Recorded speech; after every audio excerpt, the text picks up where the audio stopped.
जल्दबाजी में लिए हुए उन 10 कदमों का कोई फायदा नहीं, जितना फायदा एक कदम जो समझदारी से लिया हुआ है उसमें है। वह कहते हैं जब हम मैराथन दौड़ते हैं ना, तो हम दूरी के विरुद्ध दौड़ते हैं, किसी दूसरे धावक के विरुद्ध नहीं, और ना ही समय के विरुद्ध दौड़ते हैं। सभी एथलीट्स को 3 चीजों की आवश्यकता होती है: कमिटमेंट, डिसिप्लिन और हार्ड वर्क। इसके बिना आप दौड़ नहीं सकते। दौड़ना बहुत मुश्किल है। यदि आप मानसिक रूप से जीतते हैं ना, तो आप शारीरिक रूप से अपने आप जीत जाएंगे। आज बात उस बंदे की जिसने 27 वर्ल्ड रिकॉर्ड्स बनाए हैं, जिनका जन्म 18 अप्रैल 1973 को इथियोपिया में हुआ है, और यह एक लॉन्ग डिस्टेंस रनर है और रोड रनर भी है। और इस बंदे का नाम है हाइली गेब्रेसेलासी।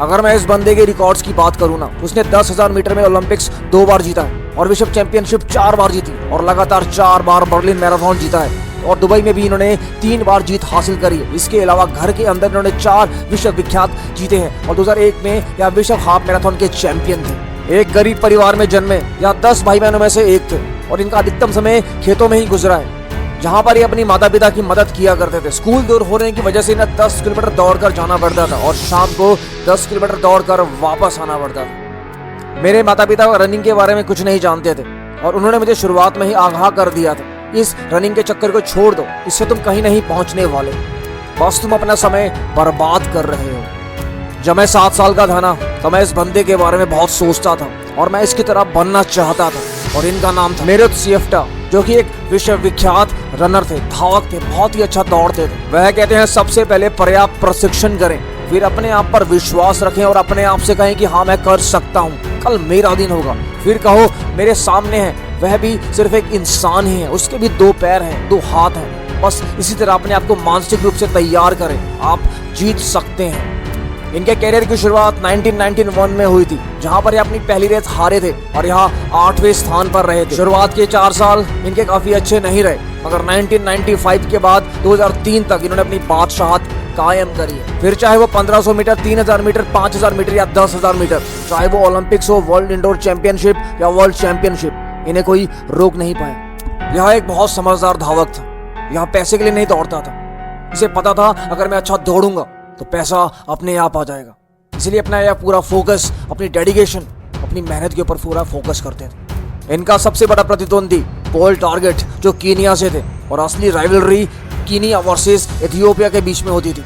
1996 ओलंपिक्स गोल्ड जीतने के बाद अपने आप आंसू बाहर निकल आते हैं। न जाने ये कैसे आ गए।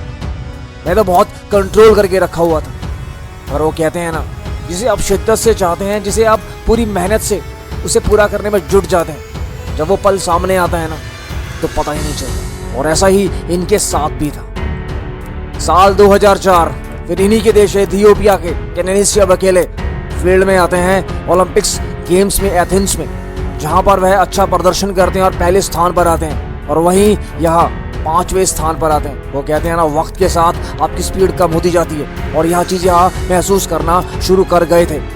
एक और ओलंपिक साल 2008 और 6वें स्थान पर रहे 10,000 मीटर में, और इसके बाद इन्होंने साल 2010 में रिटायरमेंट का ऐलान कर दिया।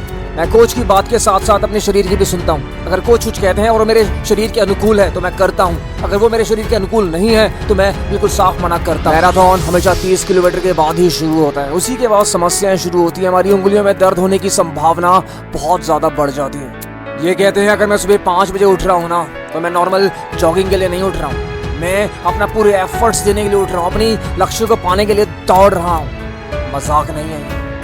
एक गलती जो हम सब करते हैं, इक्विपमेंट्स। रनिंग में किसी इक्विपमेंट्स की जरूरत नहीं होती है, हमें सिर्फ मात्र एक अच्छे जूते खरीदने होते हैं। और ये कहते हैं रनिंग के लिए एक अच्छे जूते खरीदें और उन्हें 6 महीने के बाद चेंज करें। अगर आप 500 किलोमीटर दौड़ लेते हैं ना, तो उसके बाद उन जूतों को चेंज करें, अदरवाइज आपको इंजरी होने की बहुत ज़्यादा संभावना हो सकती है। And the best advice to runners, running को रूटीन का हिस्सा बनाएं। मेरे लिए चीज़ें जब व्यस्त होती है ना, तब भी मैं दिन की शुरुआत दौड़ कर ही करता हूँ। यह तनाव से राहत देता है, मेरे दिमाग को और आराम देता है। चैंपियन बनना मुश्किल नहीं है तो आसान भी नहीं है, बस अनुशासित रहें, आप अपने लक्ष्य तक जरूर पहुंचेंगे।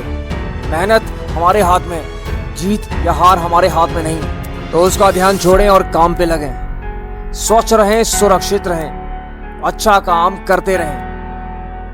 धन्यवाद।